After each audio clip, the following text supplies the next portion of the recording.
আজ 12ই ফেব্রুয়ারি। আজকের উল্লেখযোগ্য বিষয়: রাষ্ট্রনায়ক আব্রাহাম লিঙ্কনের জন্ম, বৈজ্ঞানিক চার্লস ডারউইনের জন্ম,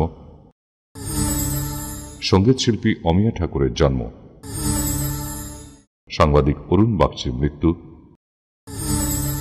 সমাজ সংস্কারক এন্ড্রুজ দীনবন্ধুর জন্ম। এন্ড্রুজ চার্লস ফুইয়ার দীনবন্ধু জন্মগ্রহণ করেন 12ই ফেব্রুয়ারি 1871 খ্রিস্টাব্দে, মৃত্যু 5ই এপ্রিল 1940 খ্রিস্টাব্দে। ইংল্যান্ডে জন্ম। কেমব্রিজ বিশ্ববিদ্যালয়ের কৃতি ছাত্র হিসেবে দীনবন্ধুর নাম উল্লেখযোগ্য। কিছুদিন ধর্মযাজকের কাজ করেন, পরে কেমব্রিজের ফেলো রূপে অধ্যাপনার পর 1904 খ্রিস্টাব্দে কেমব্রিজ মিশনের সহায়তায় ভারতে এসেছিলেন অ্যান্ড্রুজ চার্লস ফুইয়ার। দিল্লির সেন্ট স্টিফেন কলেজে অধ্যাপনাকালে অধ্যক্ষ সুশীল রুদ্রের প্রভাবে ভারত সম্পর্কে অনুসন্ধিৎসা জাগে এই ইংল্যান্ড প্রবাসী মানুষটি। ক্রমে বক্তৃতা ও রচনায় মিশনারিদের ভেদ বৃদ্ধি ও অসাম্যের নিন্দা করায় স্বসমাজে নিন্দিত ও ভারতীয় সমাজে আদৃত হন দীনবন্ধু অ্যান্ড্রুজ।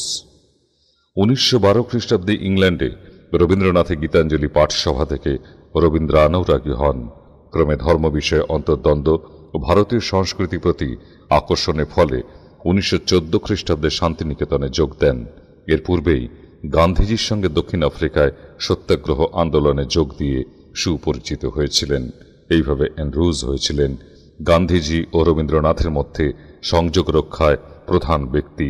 উৎপীড়িত ও অত্যাচারিত ভারতবাসীর পাশে দাঁড়িয়েছিলেন। ভারতীয় স্বাধীনতা সংগ্রামে সহানুভূতিশীল এই ইংরেজ মনীষীকে এদেশীয় জনগণ দীনবন্ধু উপাধিতে ভূষিত করেন। তার রচিত গ্রন্থ the renaissance in India, what I owe to Christ, the true India ইত্যাদি।